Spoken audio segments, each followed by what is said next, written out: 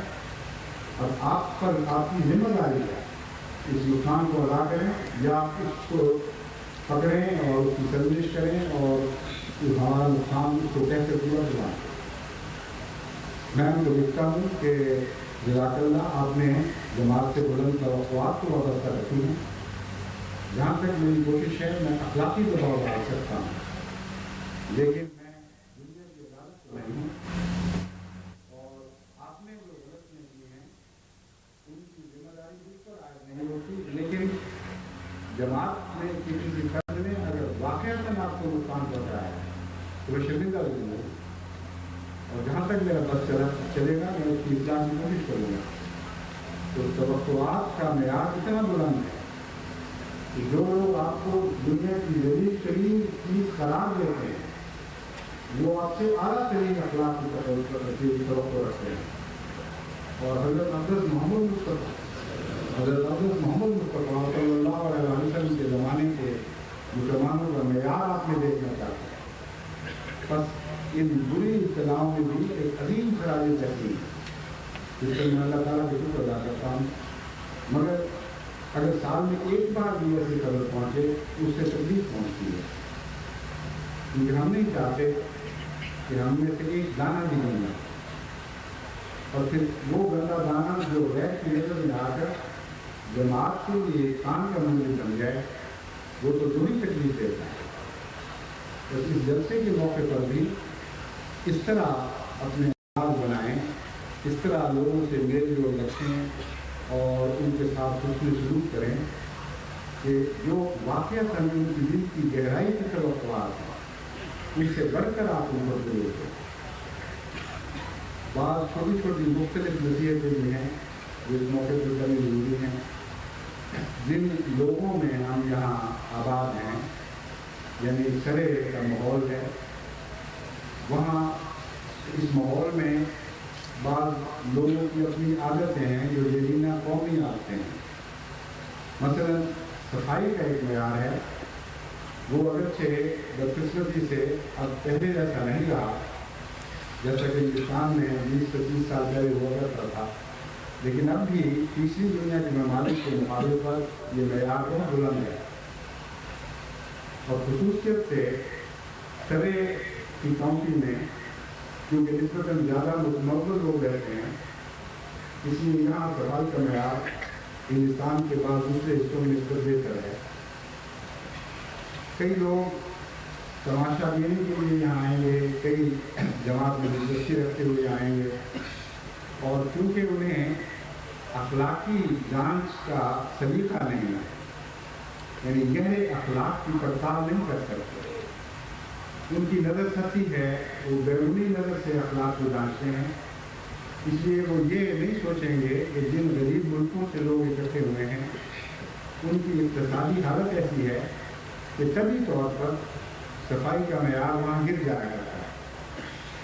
وہ کبھی نہیں سوچیں گے کہ لندن کے مشرقی کنارے میں جہاں غربت زیادہ ہے وہاں گلیاں اسی طرح سیلٹ کے ٹکڑوں اور کاغذوں اور گندوں گندی چیزوں اور کوکا کولا کے خالی ڈبوں سے بھری پڑی ہیں، اور ہر طرف گندگی پھیلی ہوئی ہے، حالانکہ وہ انسان ہی ہے، اور یہ بھی سوچیں گے کہ دراصل اس کی وجہ غربت ہے، اور غربت کے نتیجے میں بعض غربتیاں خود بخود پیدا ہو جایا کرتی ہیں۔ تو اس پہلو سے جب وہ آپ کو دیکھیں گے تو جماعت احمدیہ کے عالمی نمائندہ کی حیثیت سے دیکھیں گے۔ اگر آپ نے وہ بد راستے ہیں جو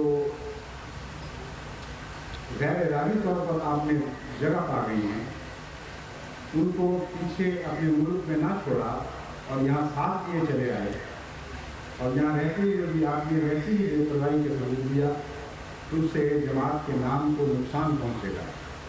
بس یہ بھی وہ ایک خاص چیز ہے جس کو آپ کو کوشش کے ساتھ پیش نظر رکھنا چاہیے۔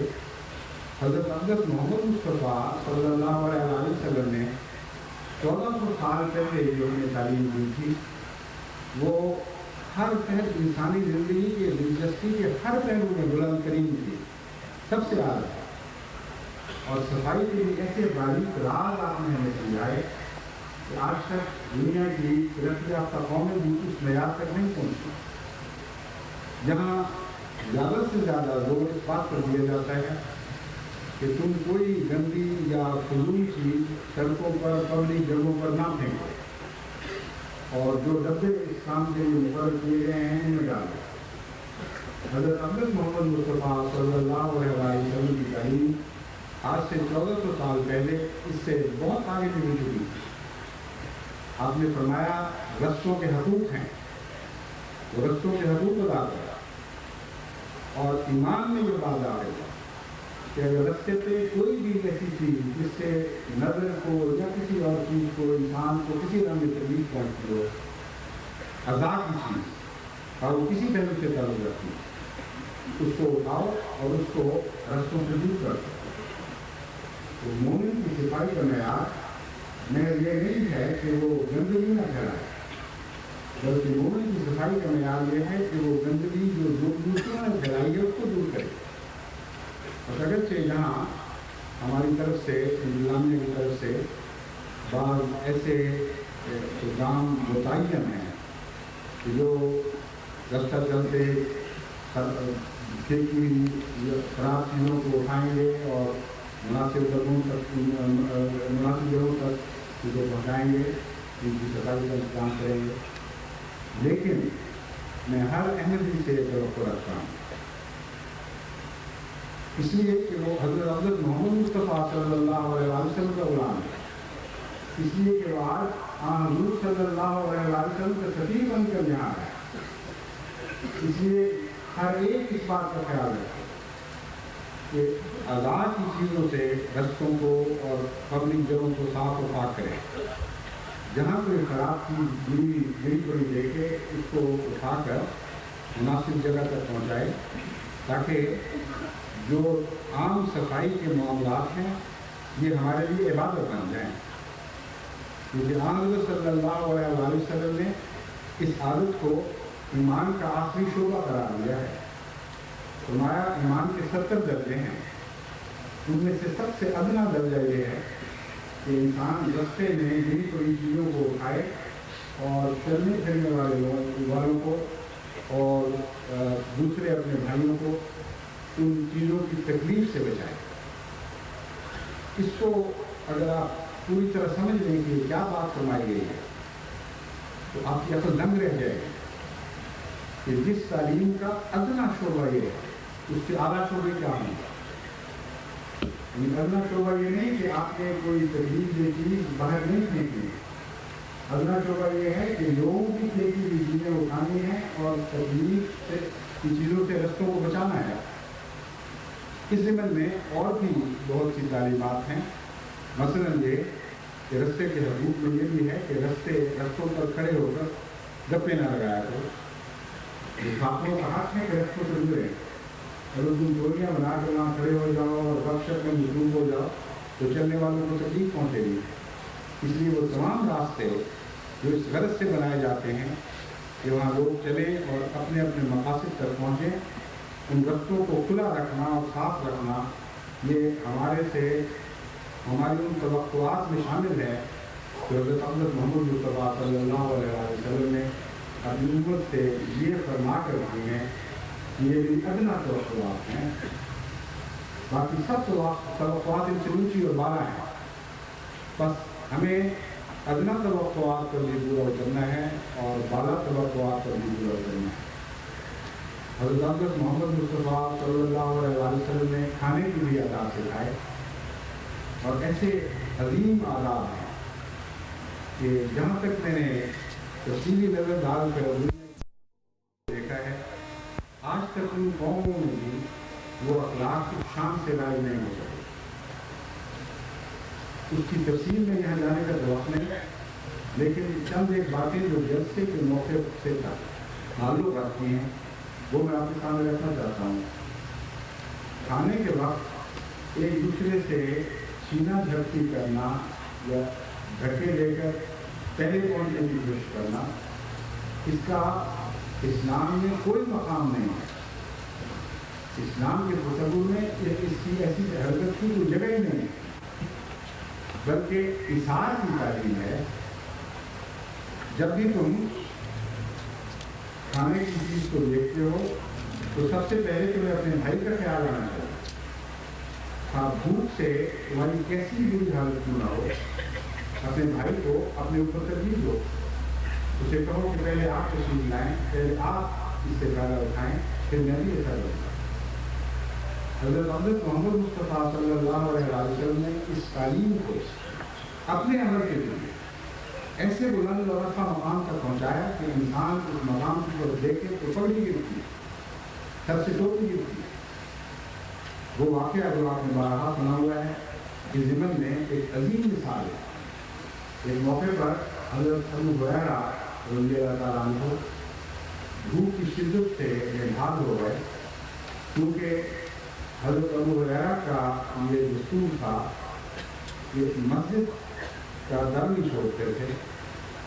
حضرت صلی اللہ علیہ وسلم سے ایسی محبت تھی کہ مسجد کا دامن پکڑ کر بیٹھ رہے کہ کسی وقت حضور اپنے گھر سے مسجد کے ذہن میں نکلیں، کوئی بات فرمائیں کہ اس سے وہ استفادہ کر سکیں اور اس موقع کو ہاتھ سے نہ جانے دیں۔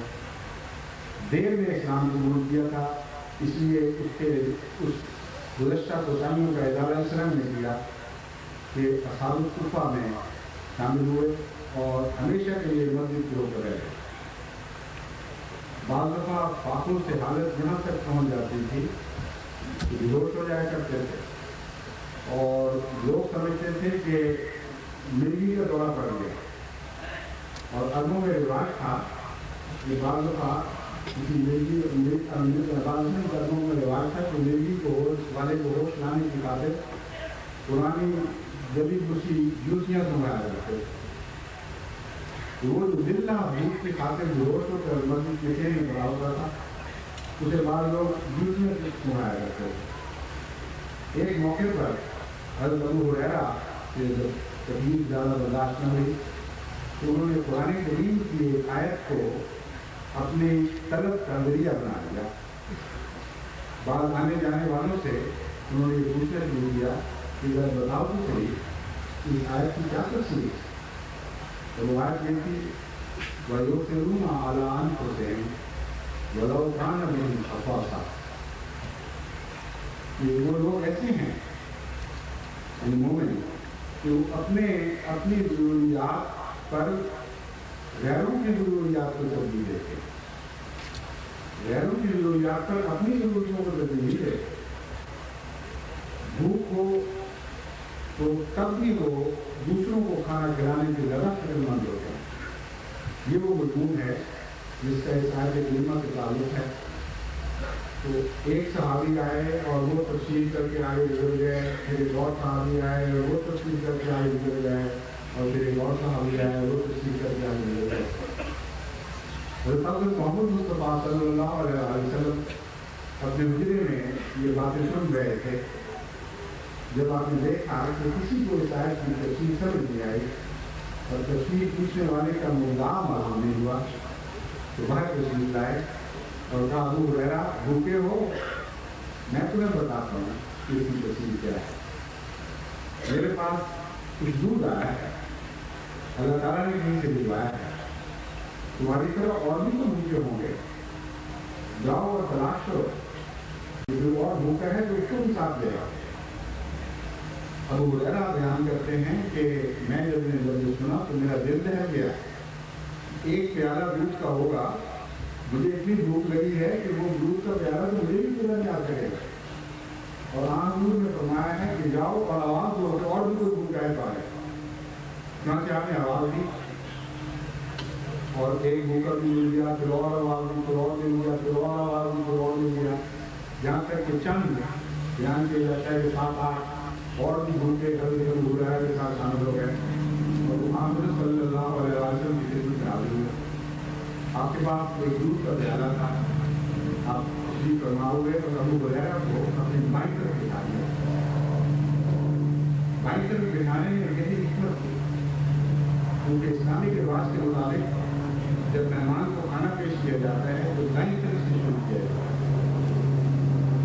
دائیں طرف دوسرے سے، اور سب سے آخر پر ابو ہریرہ کی باری آتی ہے۔ حضور صلی اللہ علیہ وسلم نے اپنی دائیں طرف بیٹھے ہوئے غریب مہمان کو فرمایا دودھ پیو۔ جب اس نے دیا اور اس کا پیٹ بھر گیا تو آپ نے فرمایا کچھ اور پیو۔ ابو ہریرہ کہتے ہیں کہ جب میں یہ سنتا تھا کہ کچھ اور پیو میری جان نکل گئی۔ پھر دوسرے مہمان کی بیاری آئی، پھر اس کے ساتھ یہ ہوا، پھر تیسرے مہمان کی باری آئی، پھر اس کے ساتھ یہ ہوا، پھر چوتھے کی بیاری آئی، پھر اس کے ساتھ یہ ہوا، جہاں تک وہ پیالہ حضرت ابو ہریرہ تک پہنچا۔ اور آپ کہتے ہیں خدا کی قسم اس میں نہیں موجود تھا، میں نے دیا اور اتنا کیا کہ میں سیو ہو گیا۔ تب حضور صلی اللہ علیہ وسلم نے فرمایا ابو ہریرہ کچھ اور پیو۔ پھر میں نے کچھ اور کیا، پھر فرمایا ابو ہریرہ کچھ اور پیو، پھر میں نے کچھ اور کیا۔ کہتے ہیں کہ یہاں تک کہ خدا کی قسم مجھے یوں لگتا تھا کہ میرے ناخنوں سے دودھ بہہ پڑا۔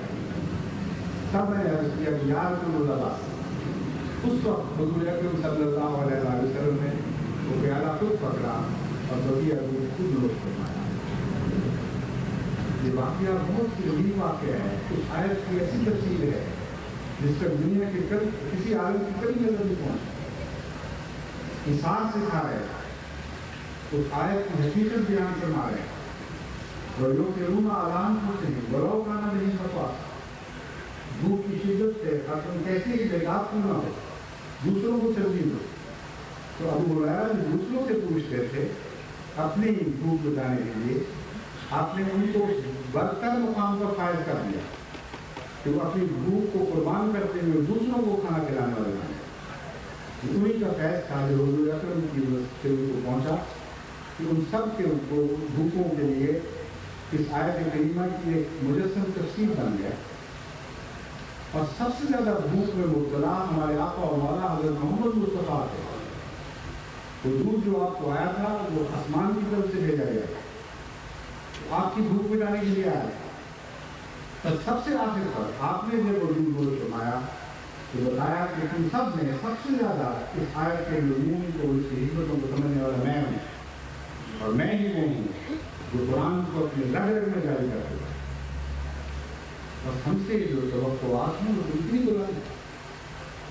کہاں یہ بات فیسبو میں کھڑے ہو دھکا نہ دو، کہاں یہ عظیم تعلیم جس کی کوئی مثال نہیں ہے کہ مظاہر میں کہیں اور دکھائی نہیں ہے۔ اس تعلیم کو ہمیں اپنانا ہے، اسی تعلیم کو ہم نے دوسروں میں پیش کرنا ہے۔ اس لیے کھانے کے موقع پر یا کسی اور موقع پر اپنی غرض کو غیروں کی غرض پر ترجیح نہ دیں۔ ہمیشہ کوشش کریں کہ آپ اپنے بھائی کا خیال رکھیں۔ یہ وہ تعلیم تھی جو حضرت اقدس محمد مصطفیٰ صلی اللہ علیہ وسلم نے اس تفصیل کے ساتھ، اس گہرائی کے ساتھ اپنے غلاموں کے رگ و پین میں وابستہ کر دیا، ان کے خون میں دوڑنے لگے۔ بڑے سے بڑے ابتلاؤں کے وقت بھی وہ اس تعلیم کو نہیں بھولے۔ چنانچہ بعد کے زمانے کا یہ واقعہ ہے، بعد کے زمانے کا سنیں حضور اکرم صلی اللہ علیہ وسلم کے غالباً زندگی کا یہ واقعہ ہے کہ ایک غزوے میں کچھ صحابہ زخمی ہوئے، اور پیاس کی شدت سے کیونکہ گرمیوں کے دن تھے، زخموں کے علاوہ وہ بہت بڑے ابتلا میں پڑے ہوئے تھے، ایک بوند پانی کو ترس رہے تھے۔ ایسے موقع پر ایک جشیدہ لیے ہوئے خدمت کرنے والا وہاں پہنچا۔ اس نے کسی سے کہا کہ منہ کھولو، میں تمہیں کچھ پانی پلا دوں۔ اس کی نظر اپنے قریب ہی سسکتے ہوئے ایک اور بھائی پر پڑی۔ اس نے اس حالت میں اس پر اشارہ کیا، کہا چل کر بھائی کو پانی پلاؤ، پھر دیر کر پانا۔ اور یہ عجیب واقعہ ہے جو تاریخ اسلام نے درج کیا ہے کہ جب اس کے پاس وہ پہنچا، اس کی نظر اپنے ایک اور بھائی پر پڑی، اس نے اسی پر اشارہ کیا۔ کتنی دفعہ یہ ہوا ہم نہیں کہہ سکتے، مگر وہ ساتھی بیان کرتا ہے کہ جب میں اس آخری شخص تک پہنچا ہوں وہ دم توڑ چکا، جب میں واپس لوٹا ہوں تو بعض میں سے ایسے بھی تھے جنہوں نے پانی کیا، لیکن وہ شخص جس نے پہلے بھیجا تھا میرے پہنچنے سے پہلے دم توڑ چکا۔ تو حاجت کی ایسی شدت کے وقت انہوں نے حضرت محمد مصطفیٰ صلی اللہ علیہ وسلم کی تعلیم اور آپ کو اس وقت نہیں بلایا. بس ان چھوٹی چھوٹی آزمائشوں میں اگر آپ پورے نہ اترے تو کیسے دنیا کے مربی بنیں گے, کیسے دنیا کے معلم بنیں گے؟ آپ نے تو ساری دنیا کو اسلام کی اعلیٰ تعلیم سکھانی ہے. بس ایسے مواقع جب اجتماع ہوتے ہیں, جب اکٹھے کھانے کھائے جاتے ہیں, ان میں اسلامی اخلاق اپنی پوری شان کے ساتھ جلوہ کرنے چاہیے. لوگوں کی نگاہیں محبت اور تحسین سے پڑیں کہ یہ ہیں محمد مصطفیٰ کے غلام. کھانے کے آداب کو سیکھے تو ان سے سیکھے, رستہ چلنے کے جو آداب سیکھے تو ان سے سیکھے, راستوں کے حقوق کے آداب کو سیکھے تو ان سے سیکھے.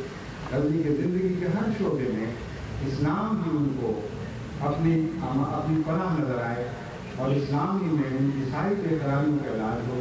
اس کا نام اسلام ہے, اس کا نام سلام ہے, اور اسی کا نام سلامتی ہے جو ہر مسلمان سے وابستہ ہو چکی ہے.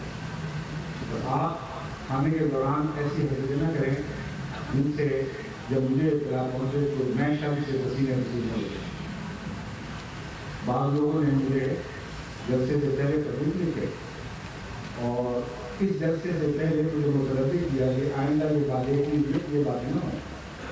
ایک صاحب ہے جو تشریف لائے لکھتے ہیں کہ کسی دفعہ میں نے دیکھا کہ کھانا جب تقسیم ہو رہا تھا تو لینے والوں نے مطالبے شروع کیے ہوئے تھے کہ 2 روٹیاں ڈالو اور 4 روٹیاں ڈالو اور 5 ڈالو, اور یہ آلو ہمارے کسی کام کے نہیں ہے, یہ شوربہ ہمارے کسی کام کا نہیں ہے. جو تقسیم کرنے والا تھا وہ بڑی مصیبت میں مل رہا تھا. کھانے کا جو توازن ہے وہ تو نہیں بگاڑا جا سکتا. کھانے میں کچھ شوربہ ہے, کچھ روٹیاں, کچھ گوشتیاں ہیں, کچھ آلو ہیں, کچھ سبزیوں ہو, مگر آپس سے ایک توازن ہے. اگر ایک مہمان ضد کر کے کوئی ایک چیز زیادہ مانگے گا تو ظاہر ہے کہ دوسرے مہمان کے لیے وہ چیز اور بھی کم ہو جائے گی. نتیجتاً ایسا ہو جاتا ہے کہ بہت سا کھانا ضائع چلا جاتا ہے. بعض لوگ اپنی حص میں یہ خیال کر کے کہ ہمیں بہت بھوک لگی ہے زیادہ چیز لے لیتے ہیں اور پھر وہ ان سے کھائی جاتی. تقسیم کرنے والوں نے مجھے بتایا کہ بتا اوقات ہم نے دیکھا ہے کہ پیالوں کے اندر آلو کے ٹکڑے, ہڈیاں, بوٹیاں ایسی جو قابل استعمال تھیں اسی طرح بچی رہے. بڑا ایسے پہلے سے ان کے شور میں بچے رہے.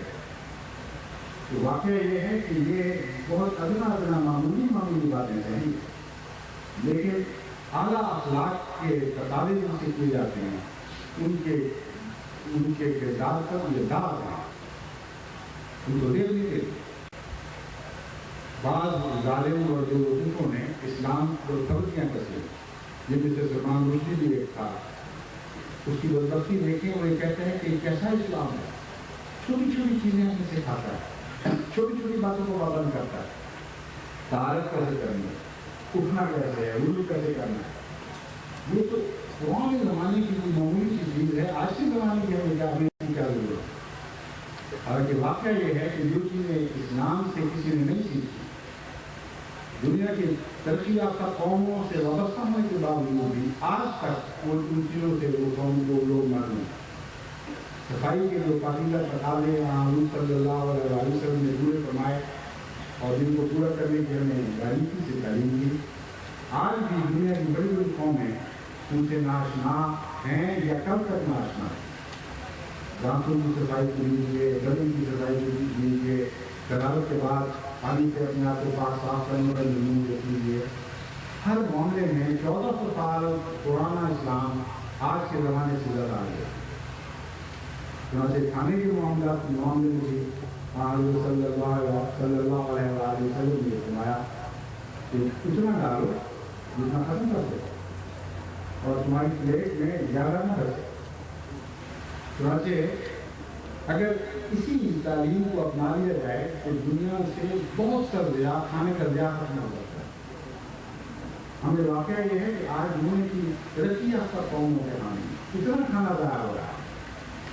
اگر وہ ضائع شدہ کھانا کسی طریقے سے غریب ملکوں تک پہنچایا جائے تو بڑے بڑے ملکوں کی بھوک دور ہو سکتی ہے. امریکہ میں ایک دن میں جتنا کھانا ضائع ہوتا ہے وہ بعض افریقی ممالک کی سارا سال کی بھوک مٹا سکتا ہے. کوئی پرواہ نہیں ہے، اللہ تعالیٰ کا رزق ہے، پورا رزق ان کو عطا ہوا، لیکن بالکل خیال نہیں کیا کہ یہ تمام بڑی انسان کے لیے رزق عطا ہوا ہے. اس دنیا کو خدا تعالیٰ نے رزق پیدا کرنے کی جو صلاحیتیں بخشی ہیں صرف ایک قوم کے لیے نہیں ہیں، بلکہ ہر انسان کی کم از کم ضرورتیں پوری کرنے کی خاطر ہے. پر جہاں بچت کی عادت نہ ہو، جہاں ضیاع کے خلاف طبیعت میں ایک رد عمل نہ پیدا ہو، جہاں مزاج ایسے نہ ہو کہ خدا تعالیٰ کے رزق کا احترام کیا جائے، اسے بے وجہ ضائع نہ کیا جائے، وہاں بڑی سے بڑی ترقی یافتہ قوم بھی ادنا اخلاق کے تقاضوں سے نیچے اتر آتی ہے. یہ عجیب نظارے آپ کو آج بھی امریکہ میں دکھائی دیں گے کہ وہاں کے لاکھوں بھوکے، افریقہ کو تو چھوڑیے، ان کو پاکستان کی بات نہیں ہوئی، افریقہ بھی کے لاکھوں بھوکے ان 10 دنوں سے جہاں ہر قسم کے گن پھینکے جاتے ہیں، کھانے تلاش کر کے نکالتے ہیں اور اس سے اپنی بھوک مٹاتے ہیں. اور کوئی حص نہیں ہے کہ اس کھانے کو جو کسی انسان کے کام آ سکتا ہو جلدی میں پھینکنے کی بجائے ایسا نظام جاری کیا جائے جس سے بھوکے سے استفادہ کر سکے. رسول اکرم صلی اللہ علیہ وسلم نے اس زمانے میں کیسی شاندار تعلیم دی کہ کوئی کھانا ضائع نہیں ہونا چاہیے اور اپنی پلیٹ میں اتنا ڈالو جتنا ختم کر سکے اور صاف پلیٹ کو رکھو. مجھے یاد ہے یہ بات، بنگال ہم غالباً تقریبی کے دورے پہ گئے تھے. حضرت وحید اللہ صاحب مرحوم جی ہمارے خانے کے ساتھ تھے. ایک موقع پر کھانے پر غالباً تروور تھا یا مجھے یاد نہیں کون سی جگہ تھی، کھانے پر مجھے پتہ لگا کہ یہاں کے مہمان بےحد مہمان نوازی اور بہت تکلیفات سے کام لیتی ہے، اس لیے ذرا ہوش کے ساتھ یہاں کھانا کھائیں اور اپنے آپ کو بچانے کی کوشش کریں. حضرت محمد صاحب مرحوم کو ایک لطیفہ پوچھا، انہوں نے میرے کان میں کہا کہ یہاں رواج یہ ہے کہ اگر مہمان پلیٹ خالی کر دے تو ضرور اس کو بھرتے ہیں، اور میں جانتا ہوں کہ آپ سنت کے پیش نظر پلیٹ ضرور خالی کریں گے اور یہ آپ کا پیچھا نہیں چھوڑیں گے جب تک کہ آپ کی پلیٹ کو دوبارہ نہ بھر دیں اور آپ کو پھر سنت کا خیال آ جائے گا اور پھر آپ خالی کریں گے، پھر یہ بھرنے کے کہاں تک چل سکتے ہیں. آپ نے کہا یہ بات خود سمجھ لیجیے، لیکن صاحب گناہ تھا ان کے ساتھ انہوں نے یہ کہہ گئی چنانچہ میں نے کہا دیکھیں کیا ہوتا ہے. میں نے تو اپنی پیٹ میں مجبوراً تھوڑا سا چھوڑ دیا کیونکہ یہ ایسی مشکل تھی ہر میرے پاس نہیں تھا. تو مجھے تو میں نے پہلے تو پوچھا جاؤ کھائیں، میں نے کہا زیادہ میرا پیٹ ضروری ہے. مولوی صاحب نے پلیٹ صاف کی اور انہوں نے دوبارہ کھا دی اور سے احتجاج کرتے رہے خدا کا خوف کرو، ایک ہی پیٹ ہے میرا، میں نے جتنا کھانا تھا کھا لیا. تو انہوں نے نہیں کہ مجھے جانتے ہیں آپ کھول لیجیے. بڑی مصیبت سے مولوی صاحب نے پلیٹ خالی کی تو دوبارہ لے کے آئے چاول اور سالن. مجھے یاد ہے مولوی صاحب نے یوں ہاتھ آگے پھیلا دیے تھے اور ان کی انگلیوں کے بیچ سے وہ چاول اور شوربہ گرا رہے تھے. اس حالت پر ہم نے سمجھایا کہ یہ کیا ہے، یہاں کا رواج یہ ہے. محمد صلی اللہ علیہ وسلم کی پاک تعلیم وہاں کی رائج ہونی چاہیے. ایسی مہمان نوازی جو تعلیم سے کی حدود سے تجاوز کر لے وہ مہمان نوازی وہ دیا ہے اور اس کے نتیجے میں تکلیفیں بھی پہنچ جاتی ہیں. ہمارے میں سے ایک کو محسوس ہوا کہ اور اس سے روشن کر کے پیٹ کی تکلیف ہو جائے اور اس نے پوچھا کہ اب کتنا تم نے زبردستی کھلا دیا تو اس کا علاج کیا ہے. تو علاج یہ تھا کہ فلاں کیلا کھائیں، اس سے آپ کا پیٹ ٹھیک ہو جائے گا. میں اور بہت کھا چکا ہوں، کہتے ہیں علاج نہیں ہو گیا اور کیلا زیادہ کھایا گیا تو میں نے کہا اس کا فلاں نہیں کھائیں اس سے ٹھیک ہو جائے گا. یہ بگڑے ہوئے اخلاق ہیں. اخلاق کے نام پر کچھ کئی آنکھیں بن گئے ہیں. مسلمان کا اخلاق تھا وہ مشرق کا ہو مغرب کا ایک ہی ہے اور ایک ہی رہے گا اور اسی کا نام توحید خالص ہے. وہ قرب جو حضرت محمد مصطفیٰ صلی اللہ علیہ وسلم نے ہمیں عطا کیا ہے تو آپ کے مزاج کا ہے، جیسا کہ قرآن نے فرمایا لا تبدیل لخلق. یہ خدا کا نور مجسم محمد مصطفیٰ صلی اللہ علیہ وسلم ایک ایسا نور ہے جو نہ مشرق کا ہے نہ مغرب کا ہے، سب میں شامل ہے، سب میں یکساں۔ تو وہ احمدی جس نے تمام دنیا کو اعلیٰ اخلاق کی تعلیم دینی ہے، اسے اسی نور سے وابستہ ہونا پڑے گا، اسی کے قدموں سے وہ تعلیم حاصل کرنی پڑے گی جو تمام دنیا کے اخلاق کو چمکا سکتی ہے۔ اور یہ بالکل پرواہ نہ کرے کہ دنیا کو کیا تعلیم دیتی ہے کہ چھوٹی چھوٹی باتوں میں بھی تم ان کی ہدایت کے تابع ہو۔ وہی چھوٹی چھوٹی باتیں ہیں جو آپ کے اخلاق کو، آپ کی زندگیوں کو سنوار سکتی ہیں اور تمام عالم کو ایک ہاتھ پر اکٹھا کر سکتی ہیں۔ بس کھانے کے معاملات میں بھی کوئی ایسی بےہودہ بات نہیں ہونی چاہیے جو اسلام پر تانے کا کسی کو موقع دے۔ کھانا کھائیں تو اتنا ڈالیں جتنا آپ کھا سکتے ہیں، ایسے مطالبے نہ کریں جس کے نتیجے میں آپ کے منہ سے بھانی ہو تکلیف ہو، ایسے مطالبے نہ کریں جس کے نتیجے میں رزق ضائع ہو۔ بعض لوگ روٹیاں اس طرح کھاتے ہیں کہ کچھ بیچ میں سے کھا لی، کچھ کناروں سے کہیں بھی چن کے بعد ٹکڑے کھائے اور بعد ضائع کر دیے۔ یہ سب وہ ضیاع ہیں جو مسلمانوں کو دیکھ نہیں دیتے۔ ان چھوٹی چھوٹی باتوں کی اگر آج کی ترقی یافتہ قومیں پرواہ کریں تو ساری دنیا کے رزق کے مسائل حل ہو جائیں گے۔ مگر پرواہ نہیں کرتے، پانی ہے تو پانی ضائع کیا جا رہا ہے، اس کثرت سے پانی ضائع کرتے ہیں، میں حیران رہ جاتا ہوں۔ میں سمجھتا ہوں جس طرح میری عادت ہے حضور صلی اللہ علیہ وسلم کی تعلیم کے نتیجے میں کسی ذاتی بولی کی وجہ سے نہیں، کہ جس طرح میں پانی سنبھال کر استعمال کرتا ہوں، یہ نہیں کہ ٹوٹی بہتی چلی جا رہی ہے، دوائی نہیں، منہ پہ چھینٹے دیے جا رہے ہیں اور پھر منہ صاف کر کے دوبارہ ہاتھ بڑھایا۔ میں تو یہ کرتا ہوں کہ جہاں تک بس چلے ٹوٹی بند کر کے پھر پانی استعمال کرتا ہوں، یا پھر ایک برتن رکھ لیتا ہوں، اس میں پانی ڈال کے اسے لیتا ہوں۔ اگر سارا ہندوستان اس قسم کی نہ سے ہی بالکل لے جائے، اس قسم کی عادت اپنا لے کہ پانی کو ضائع نہیں ہونے دینا، تو آج جو سورج سے گندا پانی استعمال کرنے پر مجبور ہیں، یہ ساری مجبوریاں ختم ہو کتنی بیماریوں سے بچیں گے۔ اور یہ سوچ بھی نہیں سکتے کہ ان سارے مسائل کا حل 1400 سال پہلے حضرت محمد مصطفیٰ صلی اللہ علیہ وسلم دے چکے۔ ابھی کل ہی ایک ٹیلی ویژن کے ایک پروگرام کی بیٹی میں دیکھی کہ پرسوں کی بات ہے، اس میں یہ پانی کی بحث ہو رہی تھی۔ ایک صاحب جو بڑی دیر کے بعد ہندوستان تشریف لائے تھے، انہوں نے کہا میرے ملک کا تم نے کیا حال کر دیا، وہی تو کوشش ہونے لگی۔ میں افریقہ کے ملک میں اتنی مدت کے بعد اتنی مدت رہ کر واپس آیا ہوں، جس کا پانی تم گندا کہتے ہو وہ تمہارے پانی سے بہتر ہے، کیونکہ لندن میں جو پانی پینے کے لیے استعمال ہوتا ہے یہ وہی ہے جو ہمارے گندگیوں کا پانی دوبارہ صاف کر کے پھر پانی پینے والے پانی میں ملا دیا جاتا ہے۔ اس نے کہا اس انگریز نے کہ مجھے تو بہت ہونے لگی ہے، میں تو بوتل کے پانی کے سوا جو اسکاٹ سے آتا ہے میں تو پانی استعمال نہیں کر سکتا۔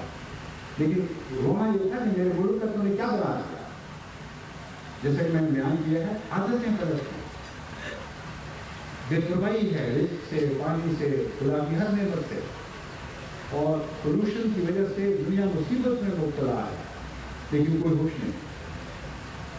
حقیقت یہ ہے کہ اسلام کی تعلیم آج آپ کو تمام آلات سے بچا سکتی ہے، تمام مصیبتوں سے نجات بخشتی ہے۔ غور تو کر کے دیکھیں کہ کتنی عظیم اور کتنی تفصیلی تعلیم ہے، زندگی کے ہر گوشے پر نظر رکھتی ہے، اور سوائے اس کے کہ کوئی اللہ کے نور سے کلام کر رہا ہو، اس تفصیل سے انسان کی ذہنیت کی تعلیم نہیں دے سکتا۔ آپ نے وہ نیک نمونے یہاں لوگوں کو دکھانے ہیں، خدا اور اس کے رسول کی خاطر، اپنی ریا کی خاطر نہیں۔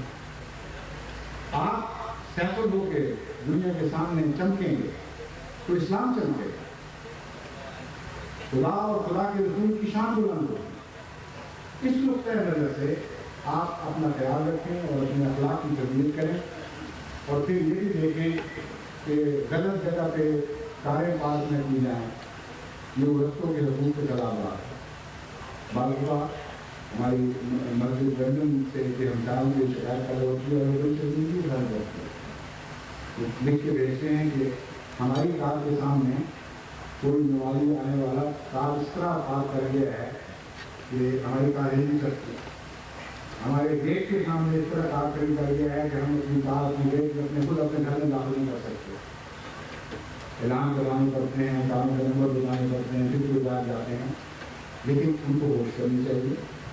حضور صلی اللہ علیہ وسلم نے جو رستے کے آداب بتائے یہ ان کے خلاف ہے. آپ کو ہمسائے کا بھی خیال رکھنا ہوگا, اپنے دوسرے مسافر ساتھیوں کا بھی خیال رکھنا ہوگا.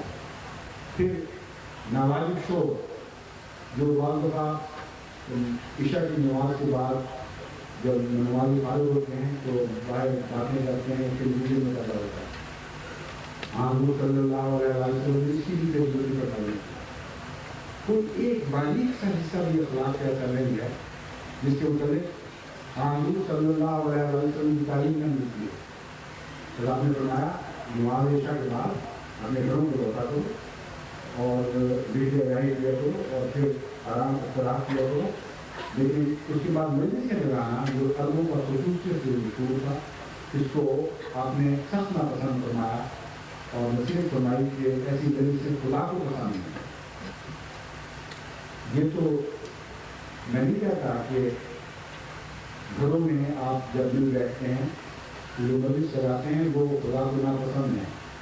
جن مجالس کا حضور ذکر فرماتے تھے وہ مجالس اور رنگ کی مجالس ہوا کرتے ہیں. وہاں اپنے خاندان کی برائیاں بیان ہوتی تھیں اور فضول تکبر کی باتیں ہوتی تھیں اور شرابیں چلتی تھیں اور اس قسم کی باتیں ہوتی تھیں, جو چلے جاتے تھے.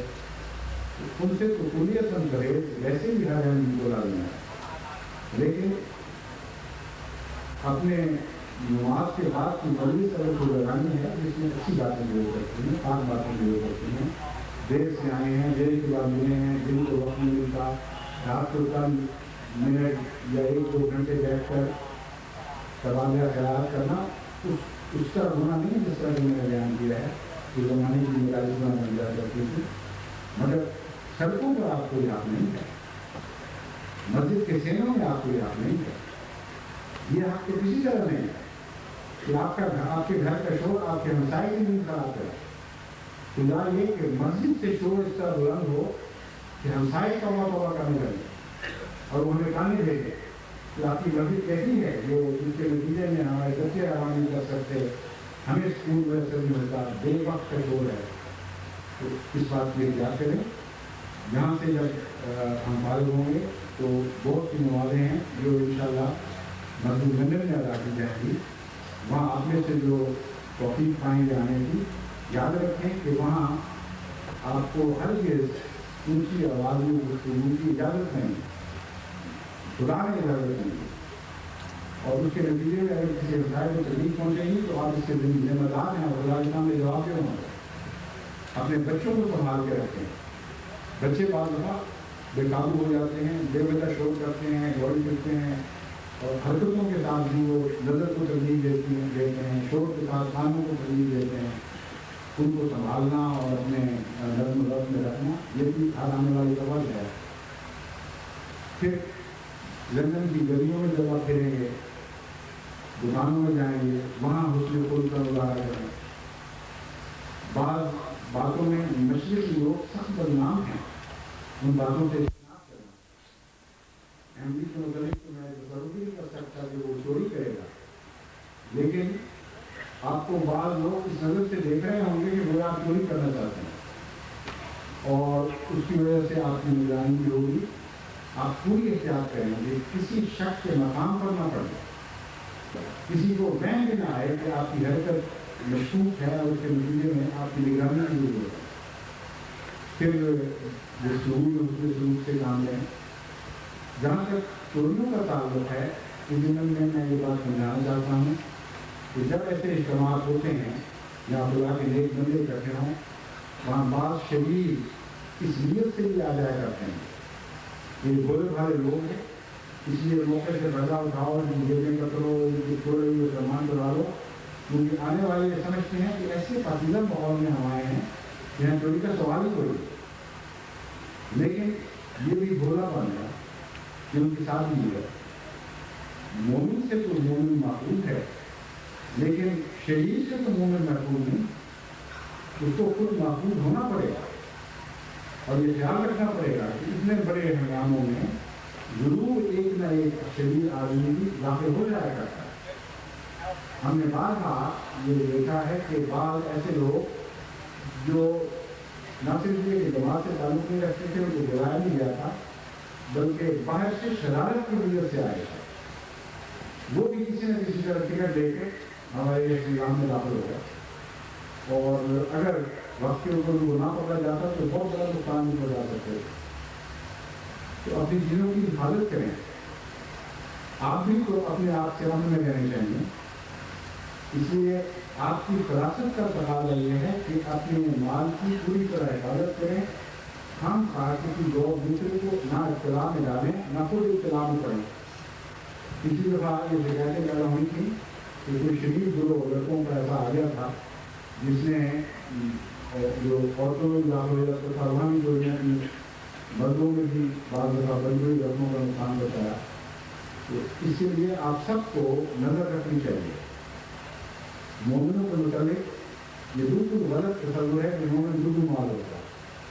ہمارے ہندو پاک میں لوگ یہ کہتے ہیں کہ مومن دردو ہوتا ہے، وہ مومن پتہ نہیں کون سا دردو ہوتا ہے۔ جو مومن ہم نے حضرت محمد مصطفیٰ صلی اللہ علیہ وسلم کی زبان سے سنا ہوا ہے وہ تو یہ ہے، آپ فرماتے ہیں مومن کی فراست سے ڈرو، وہ خدا کے نور سے دیکھتا ہے، وہ بزرگ نہیں ہوا کرتا، وہ دلوں کے حال بھی پڑھ لیتا ہے۔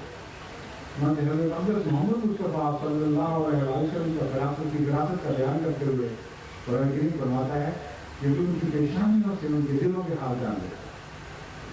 تو جو واقعہ حضرت ابو ہریرہ کا میں نے سنایا تھا، وہ ایک واقعہ نہیں، ایسے بے شمار واقعات رسول اللہ صلی اللہ علیہ وسلم کی زندگی میں گزرے ہیں کہ چہرہ دیکھتے تھے اور پہچان لیا کرتے تھے، بات سنتے تھے اور پہچان لیا کرتے تھے۔ بس جس آقا کے آپ غلام ہیں اس سے فراست کیجیے، آپ سے تو چوری کی توقع نہیں، لیکن چوروں کو تو آپ سے بہت توقعات ہیں، ان توقعات کو جھوٹا کریں، ان کو رد کریں، نامراد بنا کریں، اپنے کی حفاظت کریں اور اپنے بھائی کے مال کی حفاظت کریں۔ غزے کی زندگیاں گزریں گے، بہت پاکیزہ ماحول میں گزریں، نمازوں کا خیال رکھیں۔ قرآن کریم نے توحید کے عقیدے کے بعد سب سے زیادہ جس بات پر زور دیا ہے وہ عبادت کا قیام ہے۔ بس آپ پر فرض ہے کہ جتنی دیر یہاں ٹھہریں عبادت کو اولویت دیں۔ بعض دفعہ ایسی شکایتیں ملتی ہیں کہ بعد میں میری اصل مجھے بتاتے ہیں کہ ہم اٹھے نماز کے لیے گئے، تہجد کے گئے، خیال آیا کہ کوئی نوجوان ہے کوئی میں نماز پر آ جائیں گے، لیکن جب واپس جا کے دیکھا تو نماز کے بعد بھی کوئی ہوتا ہے۔ یہ وہ چند دن ہیں جو غفلت کی حالت میں بسر نہیں ہونے چاہیے۔ میں جانتا ہوں کہ مسافرت میں ایسے حالات ہوتے ہیں کہ انسان زیادہ تھک جایا جاتا ہے، بعض دفعہ نیند غلبہ کر دیتی ہے، لیکن یہ جو استثناء ہیں یہ روزمرہ کی باتیں نہیں۔ روزمرہ کی زندگی میں آپ کو نماز کا محافظ اور نگران رہنا چاہیے، اور اس کردار کا یہاں مظاہرہ ہونا چاہیے، مظاہرے کی خاطر نہیں بلکہ کبھی حالت کے طور پر، جو آپ کے ساتھ ہمیشہ کے لیے آپ کی زندگی کے دل بن چکی ہے۔ نمازوں کو اولویت دیں۔ جب اذان آپ کے کانوں میں پہنچے، اذان کے بعد آپ کے کانوں میں پہنچے تو جلد از جلد دوسرے کاموں کو چھوڑ کر خدا کی آواز پر لبیک کہتے ہوئے مسجد کی طرف دوڑیں، اور صبح بھی اٹھے تو محبت اور پیار کے ساتھ اپنے ساتھیوں کو اٹھائیں۔ حضرت صلی اللہ علیہ وسلم کا دستور یہ تھا کہ جب آپ کی اہل خانہ میں سے کوئی نیند سے مجبور ہو تو نرم ہاتھوں کے ساتھ پانی کی چھینٹیں دیا کرتے تھے، اس طرح اس کی جان کھل جائے۔ جو بھی طریقہ ہے اخلاق کا طریقہ ہونا چاہیے، گالی گلوچ کریں اور کام تشریح کریں۔ وہ صاحب جنہوں نے مجھے لکھا تھا، ایک موقع پر میں نے ان کو بھی سمجھایا تھا کہ آپ اب غیر نہیں ہیں، آپ کو احمدی رکھتے ہیں۔ آپ کو یہ کیسے خیال آیا کہ پاکستان کے احمدی آپ سے زیادہ اسلام پر حق رکھتے ہیں؟ اسلام تو سب کا ہے۔ اگر اپنے کمزور بھائی کو آپ نے دیکھا تو محبت اور پیار سے اس کو سمجھانا چاہیے تھا، پانی کی چیزیں دیتے، اس کی منت کرتے، تو کہتے دنیا تم پھر سے سیکھو کہ اسلام میں پیدا ہوئے، تمہیں تو چاہیے تھا کہ تم مجھے اسلام سکھاتے۔ میں بعد میں آنے والا ہوں اور میں تمہیں سکھا رہا ہوں نبی کہ تمہارے لیے ٹھوکر کا کوئی سوال نہیں تھا، اگر تم ٹھوکر کھاتے ہو انسانوں سے تو دونوں سے خدا کے لیے جو خدا کا ہو جائے اس کے متعلق قرآن کریم فرماتا ہے جنگ سے کام والا ایسے عروا پر اس نے ہاتھ ڈال دیا، ایسے مضبوط کڑے پر اس کا ہاتھ رکھ دیا کہ کوئی دنیا کی طاقت اس ہاتھ کو توڑ نہیں سکتی، کسی انسان کے اخلاقی کمزوری اس کے دین کو نقصان نہیں پہنچا سکتا۔ بس اپنے دین کو ایسا مضبوط بنائیں کہ کسی شخص کا گندے سے گندا کردار بھی آپ کو متزلزل نہ کر سکے، اور اپنے دین کو ایسا بنائیں کہ دو تینوں کو سنبھالیں اور ان کو سہارا دیں۔ کسی نے کیا خوب کہا ہے کہ نشہ پلا کے گرانا تو سب کو آتا ہے، مزہ تو سب ہے کہ گفتوں کو تھام دیتا ہے، فساد بھی گفتوں کو تھامنے والے بنے، لوگوں کو گرانے والے نہ بنے۔ خدا کرے کہ ایسے